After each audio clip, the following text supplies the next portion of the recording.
Welcome back students. तो आज के लेक्चर में हम कंटिन्यूटी स्टार्ट करेंगे। तो अभी तक हमने जो पढ़ा है वो लिमिट्स के बारे में पढ़ा कि लिमिट्स हम किस प्रकार से निकालते हैं, और पर्टिकुलरली लास्ट लेक्चर में हमने डबल लिमिट्स और स्क्वीज थ्योरम, सैंडविच थ्योरम के बारे में पढ़ा। तो now let's take up on continuity. और कंटिन्यूटी में हम पढ़ेंगे क्या? सबसे पहले तो हम कंटिन्यूटी एट अ पॉइंट समझेंगे। मतलब कोई फंक्शन दे रखा हो और ये पूछा जाए कि x बराबर 3 पर ये फंक्शन कंटिन्यूस है या नहीं, तो इसका मैथमेटिकल मतलब क्या होता है। जब हम ये समझ जाएंगे फिर हम ये समझने का प्रयास करेंगे कि कोई फंक्शन दे रखा हो और एक इंटरवल दे रखा हो कि x 0 से 7 है, तो 0 से 7 में कंटिन्यूटी का मतलब क्या होता है। ठीक है, तो सबसे पहले कंटिन्यूटी एट अ पॉइंट। तो जो अपन नॉर्मल वे में सोचते हैं कंटिन्यूटी के बारे में कि अगर कोई हमारे पास लेट से ग्राफ है, जैसे ये कोई ग्राफ है, अब जाहिर सी बात है ये टूटा हुआ दिख रहा है x बराबर a पर, तो इसको जो टूटा हुआ दिख रहा है उसी को अपन कहेंगे कि it is discontinuous at x बराबर a। करेक्ट। तो मैंने जब ग्राफ बनाया, अब मैं जो दूसरा ग्राफ बना रहा हूँ, बच्चे ये देख सकते हैं कि मुझे पेन उठाना पड़ रहा है यहाँ पर भी, तो ये भी टूट रहा है a पर, राइट। कंटिन्यूअस नहीं बना पा रहा हूँ मैं। तो अगर हम आम बोलचाल की भाषा में समझें तो डिसकंटिन्यूटी एट अ पॉइंट का मतलब है यदि हमें उस पॉइंट पर पेन उठाना पड़े ग्राफ बनाते वक्त। मैं तीसरा एक और ग्राफ बनाता हूं, जैसे कि ये है। तो हम ये समझ पा रहे हैं कि मुझे ए पर तो पेन नहीं उठाना पड़ रहा, लेकिन हाँ बी पर तो उठाना पड़ रहा है पेन, तो बी पर डिसकंटिन्यूस होना चाहिए। तो जो अपना कॉलोकियल अंडरस्टैंडिंग है डिसकंटिन्यूटी की, वही चीज़ यहाँ पर मैथमेटिकली ट्रांसलेट हो जाती है। कैसे? हम बोलते हैं कि यदि कोई फंक्शन डिसकंटिन्यूअस सॉरी कंटिन्यूअस है x बराबर a पर, तो बच्चों लिमिट x बराबर a f ऑफ x बराबर f ऑफ a होती है। तो सिंपल सी sweet and simple definition of continuity at x बराबर a। तो हम यहाँ पर देखें, यहाँ पर तो f of a he defined नहीं है। वैसे तो लिमिट भी एग्जिस्ट नहीं करती है, लेकिन f of a he defined नहीं है। और f ऑफ a को तो चलो मैं डिफाइन कर देता हूँ। लो, f ऑफ a डिफाइन हो गया, है ना। हम ये कह सकते हैं कि सर एफ ऑफ ए तो 2 है, लेकिन एल एच एल और आर एच एल अलग अलग हैं, तो लिमिट एग्जिस्ट नहीं करती, तो यानी कि ये होल्ड नहीं करता, यानी कि ये डिसकंटिन्यूअस है। इसमें सोचें तो एफ ऑफ ए अगर मैं कुछ वापस से वैल्यूज दे दूं बच्चों, तो एफ ऑफ ए तो 1 है, और जबकि लिमिट, यहाँ लिमिट एग्जिस्ट करती है, तो यहाँ लिमिट 2 है। यहाँ लिमिट एग्जिस्ट नहीं करती थी इसलिए डिसकंटिन्यूअस रहा, यहाँ लिमिट तो एग्जिस्ट करती थी लेकिन फंक्शन की वैल्यू के बराबर नहीं थी, इसलिए ये डिसकंटिन्यूअस रहा। अब बाउंड्री की बात करें तो ये तो क्या था, इंटीरियर पॉइंट्स थे। तो एक लेफ्ट बाउंड्री हो सकती है, एक राइट बाउंड्री। तो बाउंड्री पे अपन डिसकंटिन्यूटी कंटिन्यूटी कैसे पहचानते हैं? अगर अपन लिमिट की बात करें तो लिमिट में अपन ने देखा कि भाई L H L R H L, यहाँ एल एच एल है ही नहीं, तो लिमिट एग्जिस्ट नहीं कर रहा होता। करेक्ट। लेकिन हम यहाँ पर वन साइडेड लिमिट चेक करते हैं। तो जब हम बाउंड्री पॉइंट की बात कर रहे हैं, बाउंड्री पॉइंट की बात कर रहे हैं, तब हम ये कहते हैं कि भाई one sided limit either L H L और R H L, this should be equal to function की वैल्यू। अब जैसे कि ए की बात करें तो यहाँ एल एच एल की बात ही नहीं करेंगे, केवल आर एच एल। तो क्या आर एच एल की वैल्यू फंक्शन की वैल्यू के बराबर है? बिल्कुल है। यहाँ पर आर एच एल की बात ही नहीं करेंगे, यहाँ पर तो किसकी बात करेंगे बच्चों? एल एच एल की करेंगे ना। आर एच एल अपना डोमेन में ही नहीं है, मतलब यहाँ बाउंड्री पॉइंट है ये। तो यहाँ पर एल एच एल की वैल्यू क्या फंक्शन की वैल्यू के बराबर है? नहीं। तो ये x बराबर a पर तो अपन बोलेंगे कि ये कंटिन्यूअस है, और बाकी इस जगह पर हम क्या बोलेंगे कि ये डिसकंटिन्यूअस है। क्लियर है? तो अब बच्चे वीडियो को पॉज करके ये डेफिनेशन लिख लें कि continuity at a point is limit x बराबर a f x is equal to f of a। ठीक है, और ये ग्राफ बना लें। अच्छा, यूं तो ये सिलेबस में नहीं है कि हम टाइप्स ऑफ कंटिन्यूटी वगैरह बताएं, लेकिन हम कैटेगराइज कर सकते हैं कुछ, और क्योंकि ये समझना आसान है इसलिए मैं बता रहा हूँ। जैसे यहाँ पर देखें तो ये पॉइंट आइसोलेटेड पड़ा हुआ है, राइट। ये अलग थलग पड़ा हुआ है, तो इसे हम कह देते हैं आइसोलेटेड पॉइंट डिसकंटिन्यूटी, है ना। अगर हम इस ग्राफ की बात करें, इस ग्राफ की, तो हम ये देख सकते हैं कि ये डिसकंटिन्यूअस क्यों है। जरा सोचें, ये डिसकंटिन्यूअस इसलिए है क्योंकि एफ ऑफ ए मिस हो रहा है, एफ ऑफ ए की वैल्यू अगर 3 होती तो ये कंटिन्यूस होता है, तो ये मिस हो रहा है, मिस। तो इसे अपन कह देते हैं मिसिंग पॉइंट डिसकंटिन्यूटी। ये आइसोलेटेड पड़ा हुआ है ना, तो इसे आइसोलेट डिसकंटिन्यूटी, इसे मिसिंग पॉइंट डिसकंटिन्यूटी। अच्छा, ये जो चीज़ है ये डिसकंटिन्यूस क्यों है, सोचें। क्योंकि ये जो ब्रांच है एक जंप खा रही है, ये ब्रांच है ना, ये यहाँ से स्टार्ट होती तो बढ़िया होता। तो इसको अपन बोलते हैं जंप डिसकंटिन्यूटी, है ना। तो ये क्या हो गया, जंप डिसकंटिन्यूटी, जंप हो रही है। ये क्या हो गया, आइसोलेटेड पॉइंट डिसकंटिन्यूटी। ये क्या हो गया, मिसिंग पॉइंट डिसकंटिन्यूटी। अच्छा, ये जो डिफरेंस होता है इसे जंप बोलते हैं। तो यूजुअली तो they will not ask as I said before, लेकिन वो ये कह सकते हैं कि x बराबर a पर जंप डिसकंटिन्यूटी है and the jump is what. तो बच्चे बोलेंगे जंप इज 1। ठीक है, हमें जंप क्या होता है, modulus of LHL minus RHL। तो जंप होता है mod of LHL minus RHL। ठीक है, तो वीडियो को पॉज करके ये लिख लें। ओके, अब हम एग्जाम्पल समझते हैं कुछ मैथमेटिकली। तो सपोज हमें ये कहा जाए कि एक फंक्शन है हमारे पास, let say tan inverse 1 by x and let say here we have pi by 2, और ये बोला जाए कि भाई ज़ीरो पे पता लगा के बताओ कि ये क्या चक्कर है इसका। तो हम ये कहेंगे कि भाई सबसे पहले तो हमें एफ ऑफ ज़ीरो निकालना है विच इज़ पाई बाय 2, और फिर हमें लिमिट निकालनी है एक्स टेंडिंग टू ज़ीरो पर। अब एक्स टेंडिंग टू ज़ीरो पर तो ये यही है। अच्छा, जब एक्स ज़ीरो को जा रहा है तो 1 upon tending to zero depends plus और माइनस इन्फिनिटी एनीवेयर। तो हम ये कह सकते हैं कि अगर हम LHL की बात करें या RHL की बात करें, अलग अलग केस है। अब अगर LHL की बात करें तो ये माइनस इन्फिनिटी है, tan inverse of minus infinity क्या होगा, माइनस पाई बाय 2। तो यानी कि ये कितना आ जाएगा, माइनस पाई बाय 2। या RHL की बात करें तो 1 अपॉन जीरो प्लस कितना है, प्लस इन्फिनिटी, मतलब ये plus infinity, tan inverse plus infinity क्या है, पाई बाय 2। तो RHL हो गया pi by 2। Hence LHL RHL exist नहीं कर रहा है, मतलब बराबर नहीं है, तो लिमिट ही एग्जिस्ट नहीं कर रही। अब जब लिमिट ही एग्जिस्ट नहीं कर रही तो फिर बात ही खत्म हो गई, इट इज़ डिसकंटिन्यूअस। हाँ, अगर हम चाहें तो हम यही समझ सकते हैं कि सर जो इसका जंप है वो देखो इनका डिफरेंस कितना है, पाई। तो ये जंप डिसकंटिन्यूटी थी। अगेन फोकस इस बात पे नहीं रखनी है ज़्यादा कि ये जंप डिसकंटिन्यूटी थी, ये मिसिंग पॉइंट थी, आइसोलेटेड पॉइंट थी। फोकस ये बात पे रखनी है कि हाँ भाई ये डिसकंटिन्यूअस निकला। थिंक अबाउट बच्चों, अगर मैं यहाँ पर मॉड्यूलस लगा दूँ, if I modify this problem, जब मैं एक्स टेंडिंग टू ज़ीरो कर रहा हूँ तो मुझे LHL RHL अब एक्सप्लिसिटली डिस्कशन में नहीं लाना है, क्योंकि मैं तो यही कहूँगा 1 अपॉन जीरो प्लस मॉडुलस लगकर तो पॉजिटिव जीरो ही बन जाएगा, वो चाहे ये LHL लें चाहे RHL। तो tan इनवर्स इन्फिनिटी की टेंडिंग वैल्यू क्या हो जाएगी, पाई बाय 2। तो अगर ये क्वेश्चन होता तो हम कहते कि चाहे LHL बोलें चाहे RHL, ये तो दोनों ही पाई बाय 2 है। हैंस ये क्या बन जाता बच्चों, ये कंटिन्यूस बन जाता। ठीक है ना, ये कंटिन्यूस बन गया होता। ये क्लियर है, ओके। तो अब अपन इसकी कंटिन्यूटी पहचानते हैं बच्चों।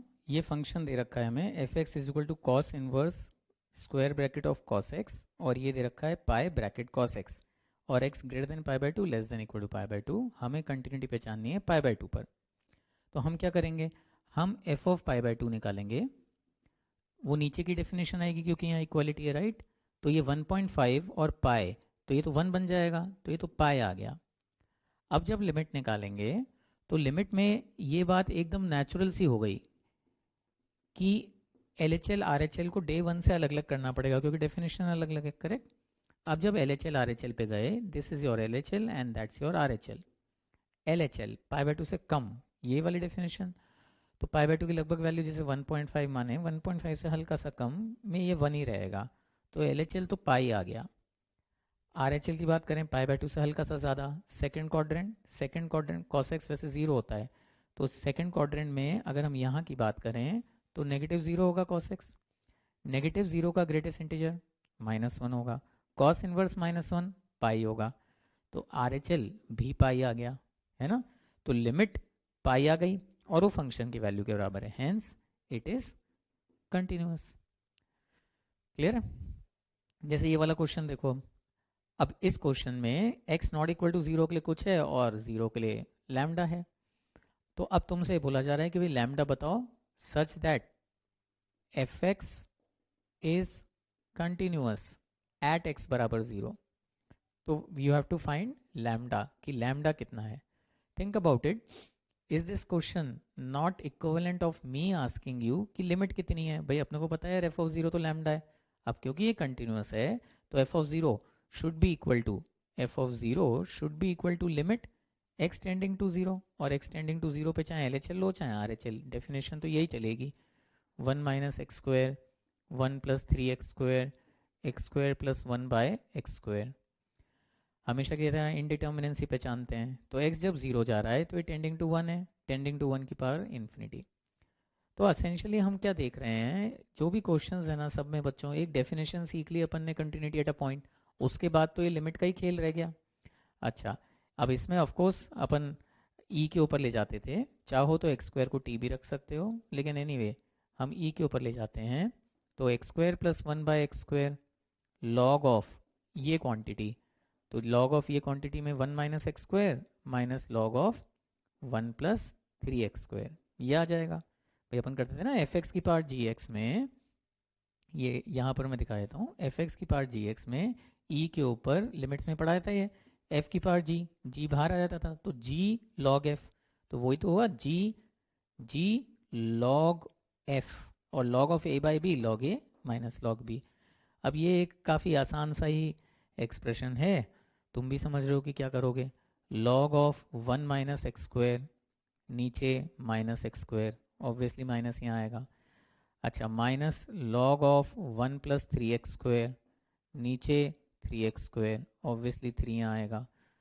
तो x को जैसे 0 डालोगे तो ये 1 हो गया, ये भी 1 हो गया. तो बचा क्या बच्चों के पास, -1 -3, यानी कि 1 अपॉन ई की पावर 4. तो this is what is lambda. ठीक है. तो अभी तक इन तीनों क्वेश्चन से हमने क्या देखा है, हमने ये समझा कि अगर हमें कंटिन्यूटी चेक करनी है किसी पॉइंट पर जो कि इंटीरियर पॉइंट है डोमेन का, तो हमें एल एच एल बराबर आर एच एल बराबर फंक्शन की वैल्यू, और अगर हमें बाउंड्री पॉइंट पे चेक करनी है तो केवल वन साइडेड लिमिट, जो भी लेजिटिमेट साइड है, अगर राइट हैंड साइड की बाउंड्री है तो एल एच एल निकालना होगा, अगर लेफ्ट बाउंड्री है तो हमें आर एच एल निकालना होगा. तो one sided limit should be equal to the function value. कई बार कंटिन्यूटी पढ़ते वक्त अपन लिमिट्स में गड़बड़ कर देते हैं, ध्यान रखना. लिमिट का एग्जिस्टेंस तो अपन बोलते हैं एल एच एल बराबर are H L, this is a separate thing. लेकिन जो कंटिन्यूटी होती है उसके लिए अपन कहते हैं, बाउंड्री के लिए one sided limit is equal to the functional value. ठीक है. ओके बच्चों, तो अब इस क्वेश्चन में वापस से वही करना है हमें कि x बराबर पाई बाई 2 पे ये कंटिन्यूस दिया हुआ है, आपको ये बताना है कि लैम्डा क्या है. तो हम ये बात को समझ रहे हैं कि एफ ऑफ पाई बाई 2 जाहिर सी बात है लैम्डा है, तो तुम्हें L H L R H L दोनों निकालने हैं. दोनों क्यों निकालने हैं भाई, दोनों इसलिए निकालने हैं, मानो कि इसकी लिमिट आई 5, इसकी लिमिट आई 6, तो तुम 5 को 6 के बराबर कभी कर ही नहीं सकते, लिमिट ही एग्जिस्ट नहीं करती. इसका मतलब ये हो जाएगा कि भाई there exist no such lambda for which you can make it continuous.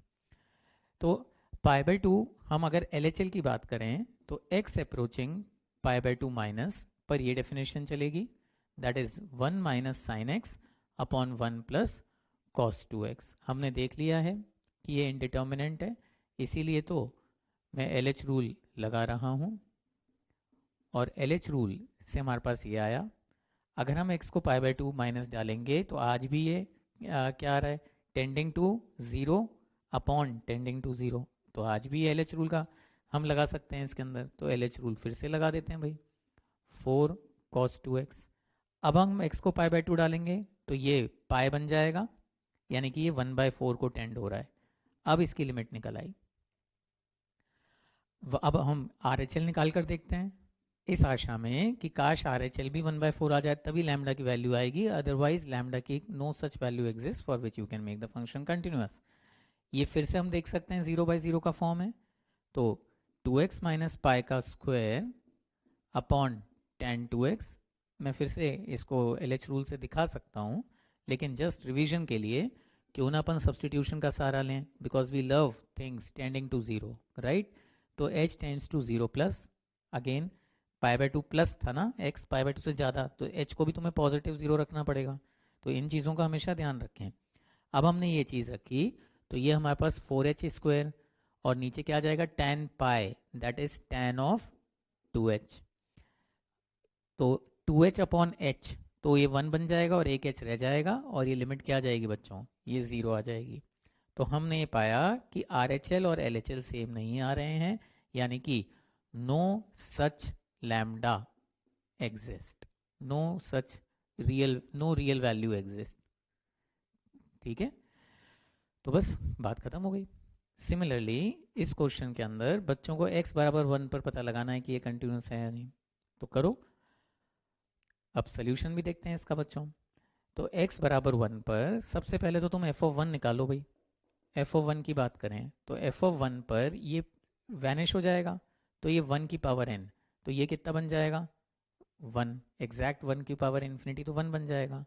अगर हम लिमिट की बात करें, limit x approaching 1, limit n approaching infinity, और ये बन जाएगा 1 प्लस साइन पाई x की पावर n, है ना। अच्छा, इसको हम डिफाइन कर लेते हैं बच्चों। यही हमने सीखा है कि हम पहले डिफाइन डबल लिमिट्स में, कि ये तो एक तरीके से x का फंक्शन है। अगर इसको डिफाइन करेंगे तो अपनी आदत थी ना कि इसको कांस्टेंट कहेंगे, तो कांस्टेंट के ऊपर इन्फिनिटी, तो we would like to ask कि भाई साइन पाई एक्स कांस्टेंट अगर 1 से बड़ा है तो ये डजेंट एग्जिस्ट हो जाएगा। कांस्टेंट यदि 1 से छोटा है और 0 या 0 से बड़ा है तो ये फ्रैक्शन है, फ्रैक्शन के ऊपर इन्फिनिटी 0 हो जाएगा। और यदि कांस्टेंट 1 के बराबर है तो ये 1 के ऊपर इन्फिनिटी 1 बन जाएगा। तो पहले मैं इसको एक तरीके से, ये fx है ना, तो पहले इसको क्लीन अप कर लेते हैं बच्चों। तो ये वाली केस तो हटा ही दो। तो 0 से 1, तो साइन एक्स पॉजिटिव कब होता है, जब आपका पाई एक्स कहाँ से कहाँ होता है, फर्स्ट क्वाड्रेंट 2n पाई से सेकेंड क्वाड्रेंट 2n प्लस 1 पाई। ठीक है, यहाँ पर भी क्लोज आएगा। ऑफ कोर्स इसमें हमें पाई बाय 2 प्लस 2n पाई हटाना पड़ेगा, करेक्ट। और ये चीज़ तो आ गई 0, और ये चीज़ साइन पाई एक्स 0 है ना। इस ये कंडीशन जो मैं 1 के लिए लिखूंगा, तो कंडीशन क्या है, साइन पाई एक्स 0 कब होता है, जब पाई एक्स n पाई, यानी कि x n। तो यहाँ तो मैं ऐसे ही लिख दूंगा ना बच्चों कि x n है। अगर इसको वापस से एक मिनट रिवाइज करें, ठीक है, मैं ये रख लेता हूँ अपने पास बच्चों। हाँ, तो ये 0 है, ये 1 है, और ये 0 कब है, पाई से पाई को उड़ा दो, तो x जब 2n से लेकर 2n प्लस 1 है, ठीक है, एक्सेप्ट, एक्सेप्ट क्या, हाफ प्लस 2n, है ना। और x जब n है तब ये वाली वैल्यू आ जाएगी। अच्छा, तो अब हम इस चीज़ को देखते हैं कि ये क्या निकल कर आ रहा है हमारे पास। ये फंक्शन है, फाइन। तो अब ये चीज़ को देखो कि x टेंडिंग टू 1 है, टेंडिंग टू 1 में क्या x इंटीजर है, नहीं है। तो टेंडिंग टू 1 में हम यहाँ पर आएंगे 1 प्लस पर, है ना। तो 1 प्लस पर हम कहाँ जाएंगे, ये इसको इंटरप्रेट करते हैं बच्चों। इसको इंटरप्रेट करोगे तो ये 2 से 3 से 4 इस प्रकार से चल रहा है, राइट। तो हम ये कह रहे हैं 2n से 2n प्लस 1 यहाँ पर एक्सेप्ट हाफ, यहाँ पर ओपन है।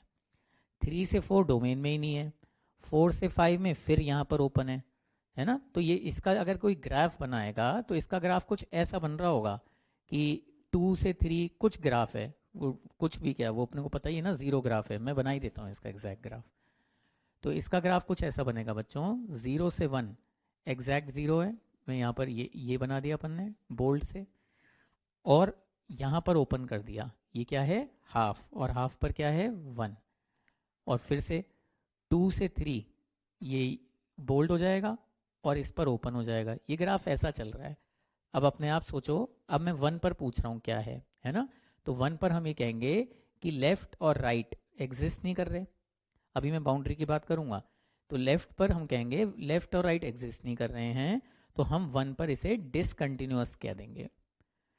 अब अगर कोई इस बात से विचलित हुआ हो कि सर ये तो इसको बाउंड्री गिनेंगे या नहीं गिनेंगे, ठीक है, तो मेरा इसमें सबमिशन ये है, इस पर्टिकुलर क्वेश्चन में अगर ये आगे नहीं बढ़ रहा होता, है ना, और मैं ये कह रहा होता कि 1 पर बताओ, तो तुम 1 माइनस और 1 पर देख लेते, ठीक है।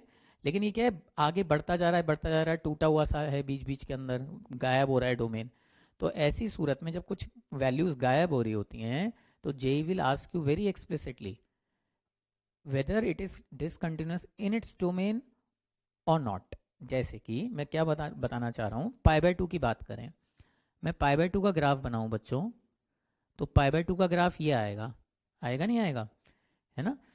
तो हम tan x को कंटिन्यूअस फंक्शन कहते हैं इन इट्स डोमेन। क्यों? क्योंकि tan x टूट कहाँ पर रहा है, पाई बाय 2 पर टूट रहा है ना, और पाई बाय 2 इसके डोमेन में ही नहीं है।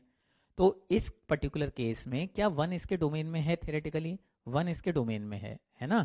तो अगर मैं 1 पर पूछ रहा हूँ तो यू कैन से कि सर ये टूटा हुआ है। और कई बार कुछ थिन लाइन होती है समझने में, अगर कोई ग्राफ ऐसा होता, ठीक है, और ये 1 पर ख़त्म हो रहा होता, तो ये सोचो कि मुझे ग्राफ बनाने में 1 तक कोई दिक्कत ही नहीं, और 1 के बाद बनाना ही नहीं है। अब कोई ग्राफ ऐसा चल रहा है ना, ये ग्राफ ऐसा चल रहा है, यहाँ पर भी बोल लेते हैं, 2 पर ये रहा, 1 पे ये रहा, तो 1 पर अब मुझे एक बार को पेन उठाना पड़ रहा है, तो here I would like to have LHL and RHL, है ना।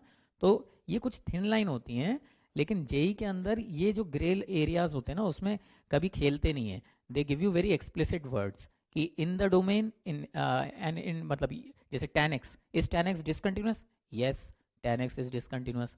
Is tan x continuous in its domain? Yes, tan x is continuous in its domain, ठीक है। तो बच्चों इसमें जो क्वेश्चंस है ना कंटिन्यूटी एट अ पॉइंट के अंदर, असेंशियली ये लिमिट्स पे बॉइल डाउन होते हैं। तो अगर हमें कुछ भी वैल्यू एडेड, कुछ भी टफनेस अपने को बढ़ानी है, तो वो केवल लिमिट के प्रोसेस के अंदर ही बढ़ सकती है। अब एनीवे, अपन अब कॉम्पोजिट फंक्शंस में कंटिन्यूटी की बात करें, तो यहाँ पर इस एग्जाम्पल के थ्रू हमें कुछ सीखने को मिलेगा। तो हमें fx और gx दे रखा है, और फॉग की कंटिन्यूटी पहचाननी है 0 पर। फिर उसके बाद बच्चे गॉफ की पहचानेंगे। पहले मैं फॉग की निकाल के दिखाता हूँ, फिर तुम लोग गॉफ की निकालना। तो सबसे पहली चीज़ हमें f ऑफ g ऑफ 0 निकालना है।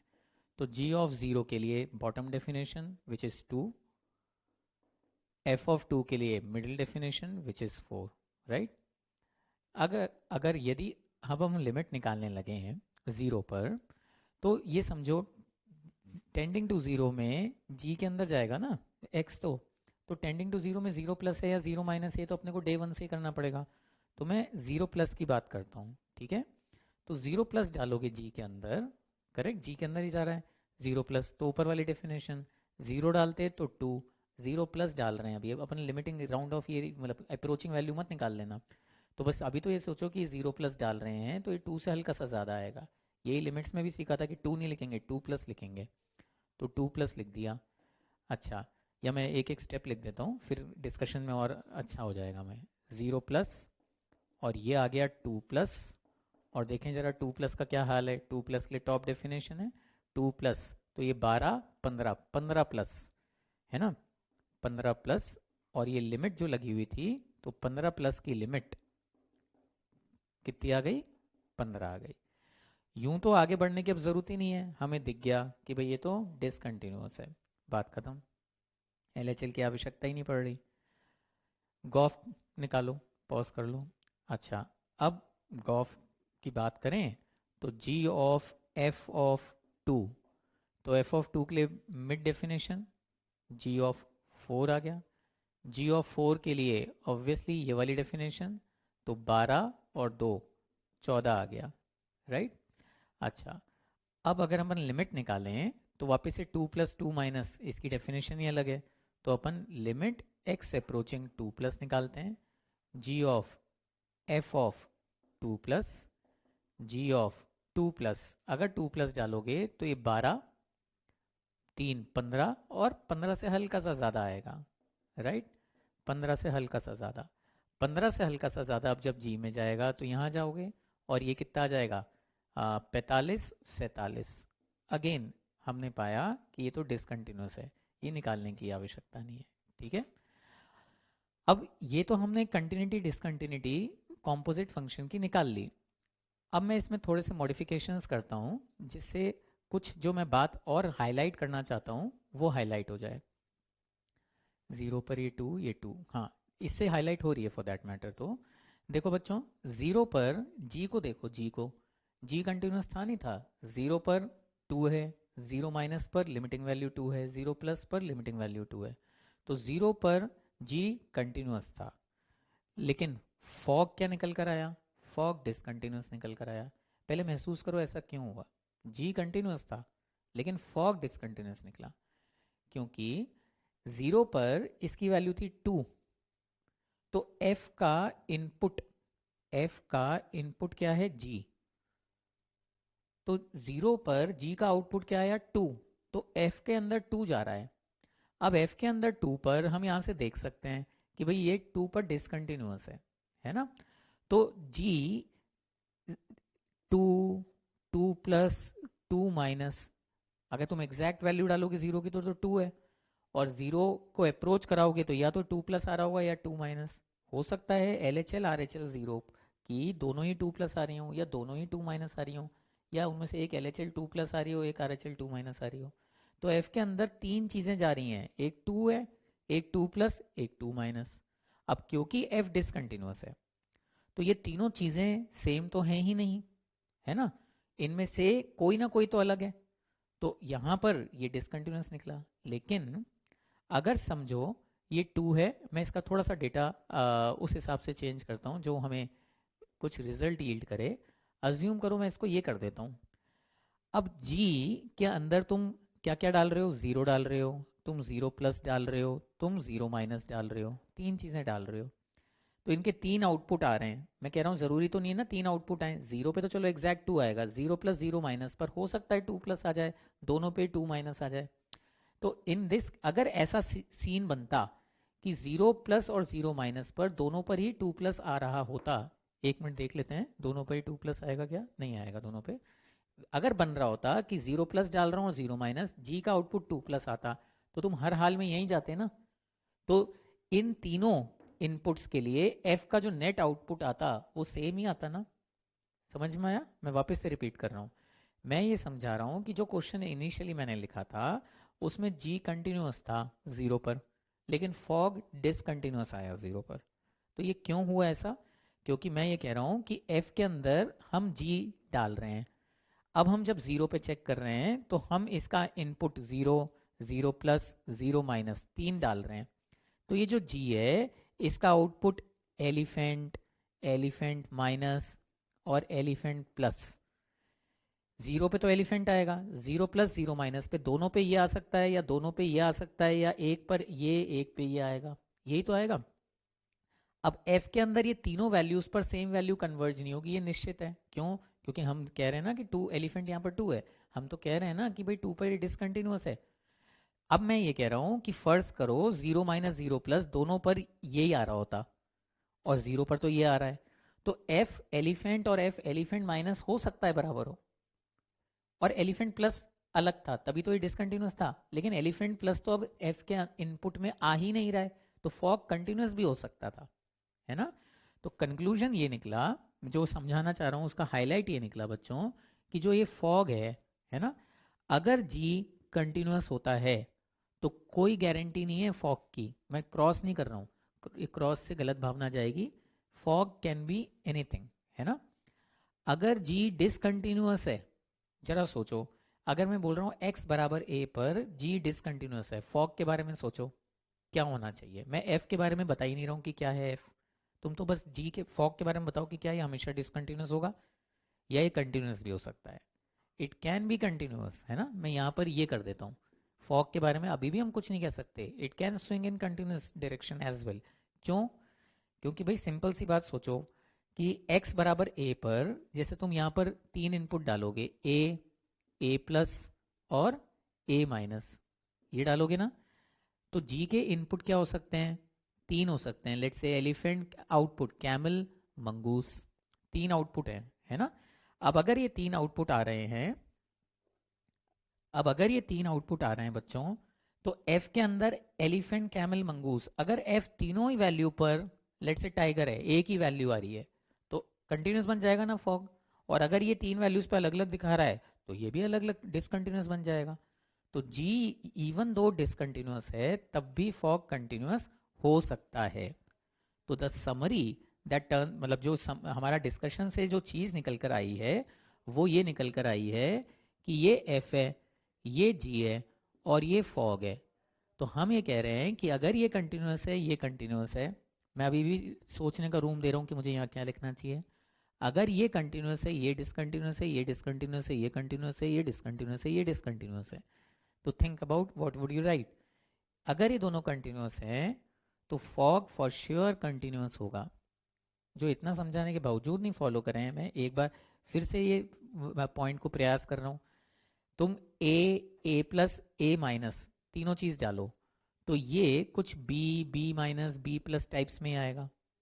या तो ये तीनों रूप दिखाएगा, या ये दो रूप दिखाएगा, या ये दो रूप दिखाएगा। कौन से तीन इनपुट पर? ए प्लस ए माइनस पर। अब क्योंकि एफ भी कंटिन्यूस है तो इन तीनों रूपों पे एक ही जगह पे कन्वर्ज होगा, है ना? तो ये कंटिन्यूस हो गया। अगर जी डिसकंटिन्यूस है और एफ कंटिन्यूस है, यहां से महसूस करो क्या होगा।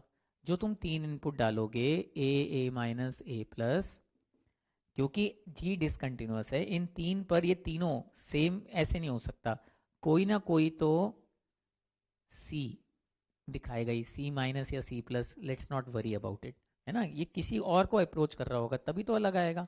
या ये बी माइनस बी प्लस होगा, इसको ऐसे ले लेते हैं। अगर ये चीज है तो ये सी होगा।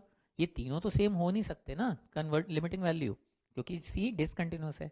अब एफ हो सकता है इस पर और इस पर सेम वैल्यू दे दे तो कंटिन्यूस हो जाएगा, और अगर डिफरेंट दे दिया तो डिसकंटिन्यूस हो जाएगा। तो मैं कुछ लिख ही नहीं सकता यहाँ, इसीलिए तो लिख रहे हैं कि we don't know. Same goes here, यहाँ पर भी हम कुछ नहीं कह सकते हैं कि भाई क्या होगा। ठीक है, अच्छा अब इसकी बात कर लेते हैं, डिसकंटिन्यूस और डिसकंटिन्यूस। डिसकंटिन्यूस है कौन? दोनों ही, ठीक है ना? ए पर लिखा है तो जरा सोचो, ये तीन अलग अलग रूप देगा। मैं तो कह रहा हूं कि तीनों अलग अलग रूप देगा, तो तीनों अलग अलग रूप पर एफ सेम वैल्यू दे सकता है तो ये कंटिन्यूस भी हो जाएगा, और अगर अलग अलग दे दी तो ये डिसकंटिन्यूस हो जाएगा। तो बस बात खत्म।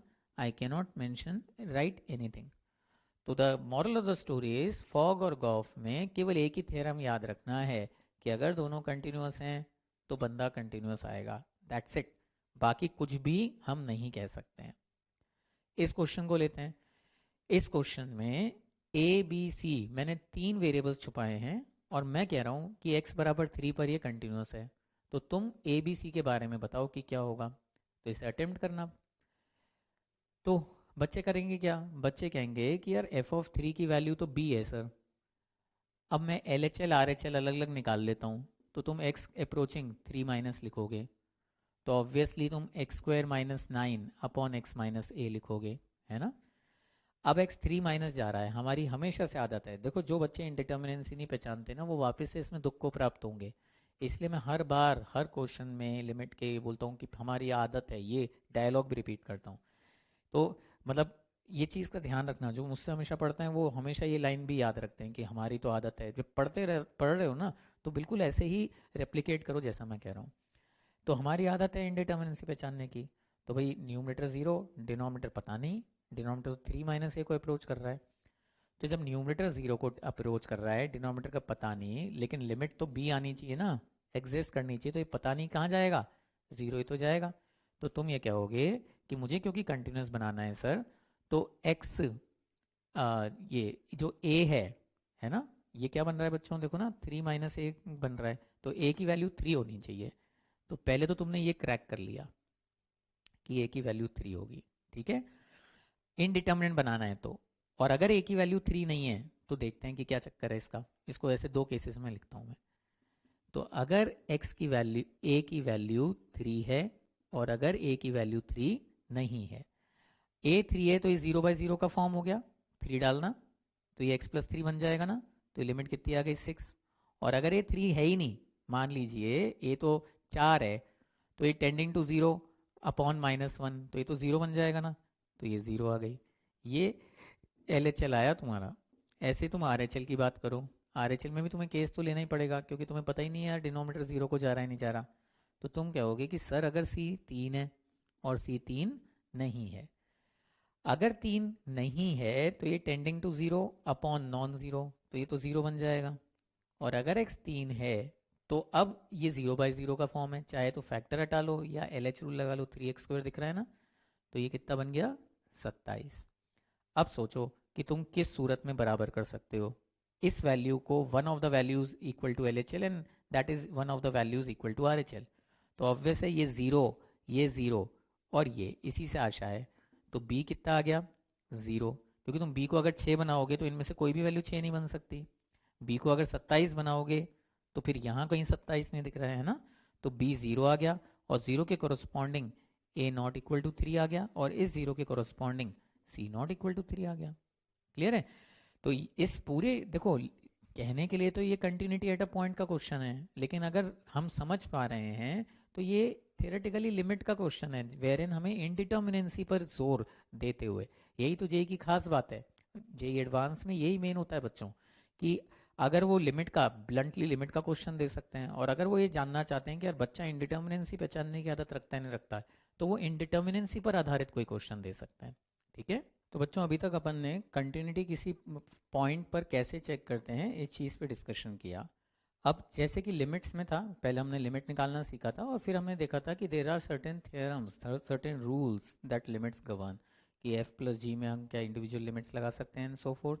तो वैसे ही यहाँ पर भी कुछ थियरम्स होते हैं, theorems of continuity at a point. ठीक है, अब ये थियरम्स क्या होते हैं और ये कहाँ पर यूज़ होंगे, कैसे यूज़ होंगे, ये डिस्कशन लेते हैं। तो पहला थ्योरम तो ये होता है कि हमारे पास मान लीजिए कोई फंक्शन है h(x = f(x + g(x), ये एक फंक्शन है हमारे पास। ठीक है, अब f कंटिन्यूअस है और g भी कंटिन्यूअस है। ठीक है, तो h कंटिन्यूअस का मतलब क्या है, x बराबर 2 पर हम एट अ पॉइंट की बात कर रहे हैं, है ना, ये चीज़ मेन बात है यहाँ, एट अ पॉइंट। तो मान लो f(x) और g(x) x बराबर a पर दोनों ही कंटिन्यूअस हैं, तो क्या अपन कुछ h के बारे में कह सकते हैं? तो this is what the theorem says, और समझना काफ़ी आसान सा है।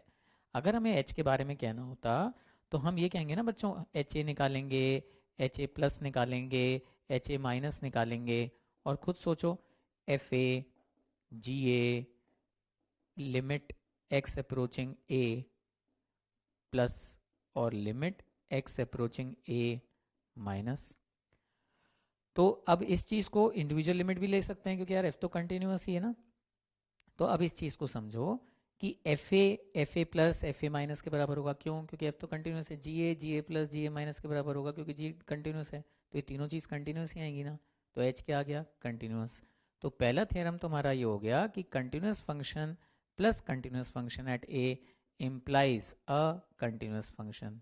ठीक है, कॉपी बाद में करना, पहले इस चीज़ों को समझते जाओ। सिमिलरली अगर यहीं पर हम बात कर देते हैं मल्टीप्लिकेशन की, ठीक है, मैं इसको अब मल्टीप्लाई कर देता हूँ, मल्टीप्लिकेशन। तो मल्टीप्लिकेशन में भी वही थीम सोचो, जरा अपने आप सोचो बस। करेक्ट, ये तीनों रूप सेम है, ये तीनों रूप सेम है, तो मल्टीप्लिकेशन भी तो सेम ही आएगा। तो continuous into continuous is a continuous function. Division के बारे में सोच लो कि अगर हम डिवाइड की बात कर रहे थे f(x/g(x), तो मैं यहाँ बाय जी लिख देता हूँ। तो जरा खुद सोच के बताओ बच्चों कि HA, तो ये हो जाएगा GA, ये डिवीजन में आ जाएगा और ये भी डिवीजन में आ जाएगा, G(a+G(a-). तो सोचो अगर G कंटिन्यूअस है तो क्या ये निकलेगा? पहली बात तो अगर G 0 हो गया तो हम यहाँ से कह सकते हैं कि कंटिन्यूअस बाय कंटिन्यूअस स्टार, मैं स्टार लगा रहा हूँ, is continuous provided continuous star is not equal to 0, है ना। अदरवाइज अगर कंटिन्यूअस स्टार 0 है तो हम ये देख सकते हैं तो डोमेन में ही नहीं है ना। जैसे मैं x-1 ले लूँ, f एक फंक्शन है x-1, g एक फंक्शन है x-1, दोनों सेम लिए डेलिबरेटली, और अब मैं f/g पूछ रहा हूँ, तो क्या f/g 1 पर कंटिन्यूस है? f/g निकालें x-1/x-1। ये देखो बस टोटलिटी में, क्या ये 1 पे कंटिन्यूस है? नहीं, 1 पे तो नॉट डिफाइंड है भाई, लिमिट तो निकल आएगी इसकी 1 + 1 माइनस पर, लेकिन 1 पर तो नॉट डिफाइंड हो गया। करेक्ट, ऑल राइट, तो ये एक थ्योरम हो गया। सिमिलरली दूसरा थ्योरम क्या कहता है? दूसरा थ्योरम कहता है कंटिन्यूअस इनटू डिसकंटिन्यूअस के बारे में क्या कह सकते हैं, खुद सोचो वापस। ए पर तीन चीजें डालोगे, a, a-, a+, ये तीनों सेम वैल्यू को कन्वर्ज कर रहा होगा लगभग, है ना, 2 2 + 2 minus and all some combination. डी अलग अलग वैल्यू में भाग रहा होगा, तो इसका प्रोडक्ट भी क्या आएगा, अलग अलग। केवल एक ही सूरत में सेम आ सकता है ये, इवन दो अलग अलग भाग रहा है, ये पूरा प्रोडक्ट किस सूरत में सेम आएगा, जब सी जीरो हो रहा हो, राइट। तो इसका मतलब ये हो गया कि continuous into discontinuous is continuous, मैं स्टार लगा रहा हूं यहां पर, only if c star goes to zero, है ना, एल्स इट इज डिसकंटिन्यूअस। ठीक है, ऐसे ही सोचो, continuous plus discontinuous, continuous by discontinuous, क्या लग रहा है बच्चों को, ये तीनों सूरत में एक ही वैल्यू के इर्द गिर्द होगा, ये अलग अलग वैल्यू तो सम भी अलग अलग ही आएगा, तो ये फॉर श्योर डिसकंटिन्यूअस हो गया। यहां पर सोचो, ये तीनों सेम वैल्यू पे कन्वर्ज हो रहा है, लेकिन डिनोमिनेटर अलग अलग है, न्यूमरेटर एक ही वैल्यू के इर्द गिर्द है, डिनोमिनेटर अलग अलग है, तो कब सेम आ सकता है, जब ये जीरो चल रहा हो और ये अलग अलग चल रहा हो, लेकिन फिर वही लफड़ा, प्रोडक्ट में कोई बात नहीं थी, लेकिन अगर डी वाली जो चीज़ जीरो हो गई, भाई डी अलग अलग चल रही है, एक जगह पर जीरो जा रही है, एक जगह पे वन जा रही है, तो जीरो पे लफड़ा हो सकता है ना, तो here we will not say anything. मैं जब इनकी एप्लीकेशंस बताऊंगा ना, तब यही समझ में आएगा कि यार एनीथिंग बोलना ही अच्छा है, ये नहीं कि जब ये होता है तो ये, मैं इसको बाइफरकेट करके इसके 3 4 केसेस लिख दूं, नहीं। अभी मैं, बेयर विद मी, मैं फिर इस चीज़ को पूरा वापस से रिवाइज कराऊंगा। तो हमारे पास ये 3 थ्योरम आ गए, है ना, टू के, एक ये और क्वेश्चन मार्क का मतलब है हम कुछ कह नहीं सकते हैं, this is the meaning. Third, discontinuous plus discontinuous, सोचो, ये इसके 3 अलग अलग रूप हैं, इसके 3 अलग अलग रूप हैं, तो क्या जुड़कर सेम रूप आ सकते हैं, बिल्कुल आ सकते हैं।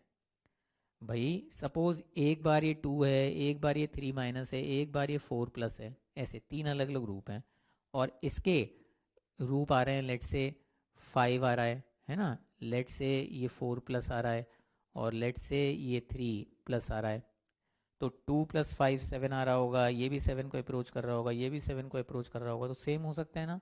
तो D plus D can be anything, discontinuous तो हो ही सकता है, ऑफ कोर्स कंटिन्यूस भी हो सकता है ना।